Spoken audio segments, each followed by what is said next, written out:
This morning sa ating DIY Thursday, very personal naman na accessory na ituturo sa atin ng ating bisita dahil ito ay ginagamitan ng umbilical cord o pusod ng baby. Para ipakita sa atin kung paano ba ito ginagawa, makakasama natin si Joyce Malyari. Magandang umaga, Joyce! Magandang umaga po. Magandang umaga rin po sa mga lahat na nanonood. Okay. Ano po ba ang inyong inspirasyon para gumawa po ng mga alahas mula po sa umbilical cord? How interesting, no?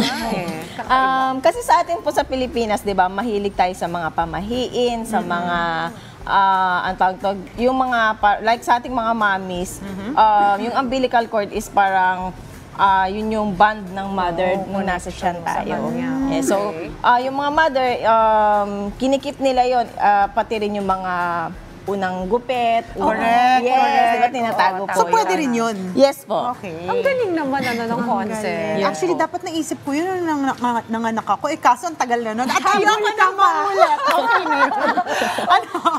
Ano ba yung mga ibang materyales o tools na ginagamit sa paggawa ng accessory na may umbilical cord or buhok ng bata or anything else? Ang main accessory ang main materials natin is kailangan natin ng silicone mold, ang ating UV resin, and yung ating UV light. Ito yung sa kuko. Isa gel, polish, Yes. favorite ko yan. And then also yung mga chains natin, mga pang-accessories natin. Yun Okay. po. Sige, pakita mo sa amin paano ba ang proseso po nito. Sige po. So first off, Ito po munang So, ipakita natin. parang silicone Ayan. lalagyan. Yan. Okay. Ay, ang ganda. Meron ka na agad siya. yes po. Hindi ko po kayo nagawan, hindi ako nasabihan. Sige po. So, ayan, nilalagay niyo po yung resin natin. UV Yes. resin. Saan nabibili yan? Meron China, meron ding local. Siguro online, ano? Online. Yes Search po. mo lang Shopee lang po. Okay. And then, pagkatapos And then, pwede natin lagyan ng parang design. Like gold flakes. Gold flakes. Ayan. Ang galing. Sorry, So, yung mga something memorable mo, Yes no? po. Ang mga nakapag-preserve na sa akin is even breast milk nakakapag-preserve. Yes. Grabe. O, sige. Patak lang siguro yun, ano? Okay. Kahit mayroon po kaming ginagawa para ma-preserve yung breast milk. Nagiging siya, powdery siya. Tapos yun yung hinahalo namin. So, pagkalagay mo niya ng mga gold flakes na yan, so, igigilid-gilid mo siya, Gilid-gilid no? lang. Alam mo, parang may nabasa akong ganito, Dayan, na namatay yung asawa niya, yung abo. Yes. Ginawang accessory para kasama nga naman Yes po, nakagawa na po ako ng ganun. Yung green bone and ash. Okay. So, after niya, And then after yan, ilagay na natin tong umbilical cord. Yan. So yan ang So naggupit lang ako ng konti sa mga client ko. okay. And then, Ito yung first layer natin, designing, tsaka yung umbilical cord. Tapos ilalagay natin siya dito. Siguro after nung show, may gustong itanong si Audrey sa'yo. Gusto niya ipapreserve daw. ang galing, ano? So, while waiting, meron ka dito mga iba't ibang Yes, mga products. ito po yung mga ibang mga ginagawa ko. This is a coffee coaster. Okay. Yan. Pwede nyo pong patungan ng coffee. So, after nun, tapos na.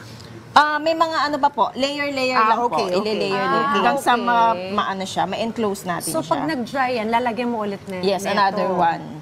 Hanggang sa... And then lagay ka uli ng mga glitters, Oo, marbles mo ilagay. pwede natin lagyan ng mga hearts, ng mga maliliit na butterfly. So, parang magiging pendant natin Yes siya po, later. parang ganito po. Galing. Okay.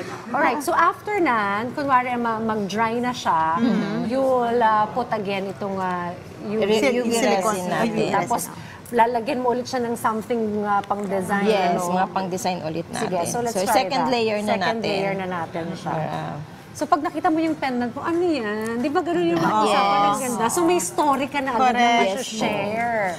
Gusto kong ipakita rin yung ibibigay niya sa akin mamaya. Ayan, pakita na natin. King's Chi. Para makita. Wala namang umbilical cord ito, Wala di po. ba?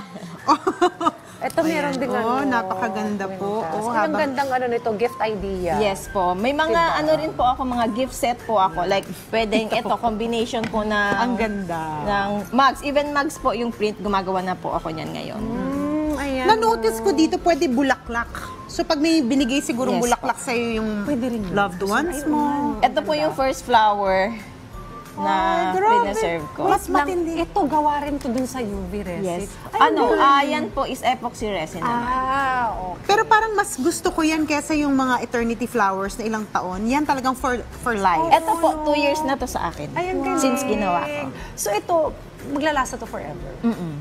Gusto ko yan. Bon ha, alam mo na yung bibigay mo sa akin. Oo, nakaganito na. Nakaganito. Yes. Para ma-preserve na. Naka-preserve na. Yan yung first flower na binigay. Tapos, pina-serve ko. Ayan. So, pwede kang keychain din. Pwede kang keychain. Earrings. Pwede Yes, rin earrings. and all. And then this one, notebook din po pwede. Okay, saan ka pwedeng ma-contact ng mga nanonood ngayon kung gusto nilang magpagawa o matuto or bumili from you? Pwede nyo po akong i-message sa aking Facebook page, Ashley's Handmade Creations. Pwede rin kayong mag-text or call sa